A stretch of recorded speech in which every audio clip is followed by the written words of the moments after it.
আসসালামু আলাইকুম। আজকে শেয়ার করব আপনি ইউসিবি ব্যাংকের ইন্টারনেট ব্যাংকিং অ্যাকাউন্ট কিভাবে ওপেন করবেন। আপনাকে ওপেন করার জন্য কিভাবে অ্যাপ্লাই করতে হবে।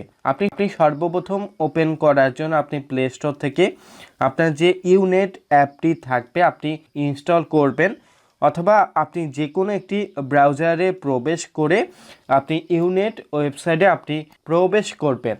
আমি অবশ্যই ডেসক্রিপশন বক্সে লিঙ্কটি দিয়ে দিব। আপনি লিঙ্কে প্রবেশ করার পর আপনি নর্মালি আপনি রেজিস্ট্রেশন এই অপশনটি দেখতে পাবেন। আপনি এই আইকনে ট্যাপ করবেন। ট্যাপ করার পর আপনি দুটি উপায়ে অ্যাকাউন্ট ওপেন করতে পারবেন। আপনার যদি ক্রেডিট কার্ড থাকে আপনি ক্রেডিট কার্ড এই অপশনে ট্যাপ করবেন, অথবা আপনার যদি অ্যাকাউন্ট নাম্বার থাকে অ্যাকাউন্ট নাম্বার অপশনটি সিলেক্ট করা থাকবে। এরপর আপনাকে অ্যাকাউন্ট নাম্বার বসাতে হবে।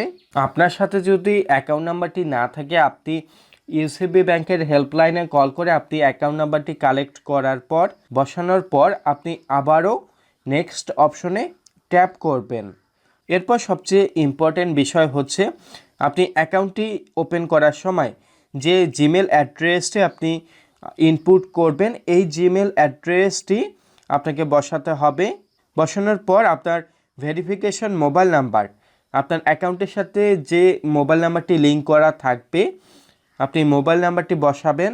মোবাইল নাম্বারটি বসানোর পর আপনার জন্ম তারিখ আপনাকে সিলেক্ট করতে হবে। সিলেক্ট করার পর আপনি আবারও নেক্সট অপশনে ট্যাপ করবেন। নেক্সট অপশনে ট্যাপ করার পর আপনার অ্যাকাউন্টে যে নামটি থাকবে আপনাকে দেখতে পাবেন, আপনার ইমেল আইডি দেখতে পাবেন, আপনার মোবাইল নাম্বার, জন্ম তারিখ আপনি দেখতে পাবেন। এরপর আপনার ইচ্ছে মতো আপনি একটি ইউজার নেম বসাবেন। ইউজার নেমটি বসানোর পর আপনার ওটিপি, চ্যানেল, ইমেল, এসএমএস আপনি চাইলে বোথ অপশনটি সিলেক্ট করে আপনি নেক্সট অপশনে আপনি ট্যাপ করবেন। নেক্সট অপশনে ট্যাপ করার পর আপনার ইনফরমেশনগুলো লোডিং হবে এবং আপনি ইউসিবি ব্যাংক থেকে একটি ওটিপি কোড পাবেন। আপনার ইমেলের মধ্যেও আপনি নিতে পারবেন, আপনি চাইলে আপনার মোবাইল নাম্বারে নিতে পারবেন। ওটিপি কোডটি কালেক্ট করার পর আপনি বসানোর পর আপনি আবারও সাইন আপ অপশনে ট্যাপ করবেন। সাইন আপ অপশনে ট্যাপ করার পর আপনি কনগ্রাচুলেশন নির্দেশনা দেখতে পাবেন। আপনার সাকসেসফুল অ্যাকাউন্টটি কিন্তু তৈরি হবে। আপনার টেম্পোরারি আপনার লগ ইন পাসওয়ার্ড আপনাকে ইমেল করা হবে। আপনি একটি মেসেজ পাবেন, পাশাপাশি আপনি একটি ইমেল পাবেন।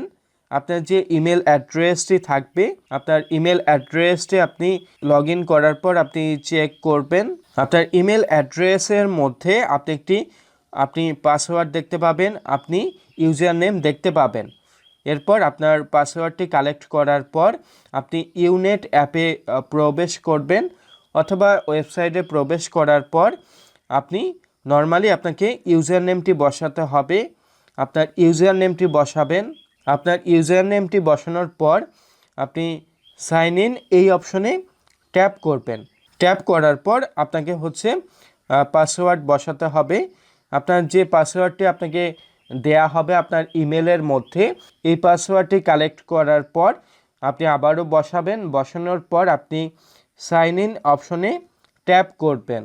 আপনি মনে রাখবেন আপনি একই সাথে আপনার পাসওয়ার্ড এবং আপনার ইউজার নেম বসানোর পর আপনি যখন সাইন ইন অপশনে ক্লিক করবেন এরপর আপনাকে একটি টার্মস অ্যান্ড কন্ডিশন দেওয়া হবে। আপনি টার্মস অ্যান্ড কন্ডিশন আপনি অবশ্যই ভালোভাবে দেখার পর আপনাকে এগ্রি করতে হবে। এরপর আই অ্যাকসেপ্ট এই অপশনে আপনি ট্যাপ করার পর আপনি সেভ অপশনে আপনি আবারও ট্যাপ করবেন। ট্যাপ করার পর আপনাকে যে পাসওয়ার্ডটি দেয়া হবে ইমেলের মধ্যে আপনি ওল্ড পাসওয়ার্ড এখানে বসানোর পর আপনাকে নতুনভাবে একটি পাসওয়ার্ড অ্যাক্টিভ করতে হবে। আপনি নতুন পাসওয়ার্ড অ্যাক্টিভ করবেন। আপনার নতুন পাসওয়ার্ডটি অবশ্যই স্পেশাল ক্যারেক্টার হতে হবে, আপনার আপার কেস লোয়ার কেস আপনার থাকতে হবে। এরপর আপনি নেক্সট অপশনে ট্যাপ করবেন। নেক্সট অপশনে ট্যাপ করার পর আপনার কিন্তু ইউনেট অ্যাকাউন্টের আপনার পাসওয়ার্ড সাকসেসফুলি পরিবর্তন হবে। আপনাকে পুনরায় ইউজার নেমটি বসাতে হবে। আপনার ইউনেট অ্যাকাউন্টের ইউজার নেমটি বসাতে হবে। বসানোর পর আপনি একইভাবে হচ্ছে যে নতুন পাসওয়ার্ডটি অ্যাক্টিভ করবেন, এই পাসওয়ার্ডটি বসানোর পর আপনি সাইন ইন এই অপশনে ট্যাপ করবেন। সাইন ইন এই অপশনে ট্যাপ করার পর আপনার অ্যাকাউন্ট নাম্বারটি দেখতে পাবেন, আপনার হচ্ছে অ্যাকাউন্টে যে ব্যালেন্সের পরিমাণ থাকবে আপনি দেখতে পাবেন। এরপর আপনার ইউনিট অ্যাকাউন্টের নির্দেশনাগুলো দেখার জন্য আপনি 3টি ডট আইকন দেখতে পাবেন। এই অপশনে ট্যাপ করার পর আপনি ফান্ড ট্রান্সফার অপশন থেকে ফান্ড ট্রান্সফার করতে পারবেন, কার্ড অপশন থেকে আপনি কার্ড সেবা নিতে পারবেন, আপনি বিল পে করতে পারবেন, আপনি বেনিফিশিয়ারি অ্যাড এবং ডিলিট করতে পারবেন, আপনি চাইলে বিভিন্ন সার্ভিসগুলো নিতে পারবেন। আপনার প্রোফাইল অপশন থেকে আপনার অ্যাকাউন্টের যে ইনফরমেশনগুলো থাকবে আপনি দেখতে পারবেন। আশা করছি আপনারা খুব সহজে আপনারা ইউনিট অ্যাকাউন্ট ওপেন করতে পারবেন। পরবর্তী ভিডিওগুলোতে ফান্ড ট্রান্সফার বিষয়ে কথা হবে। এ পর্যন্ত সবাই ভালো থাকবেন। ভিডিওটি ভালো লাগলে লাইক দিবেন, শেয়ার করবেন, কমেন্ট করবেন, অবশ্যই সাবস্ক্রাইব করবেন।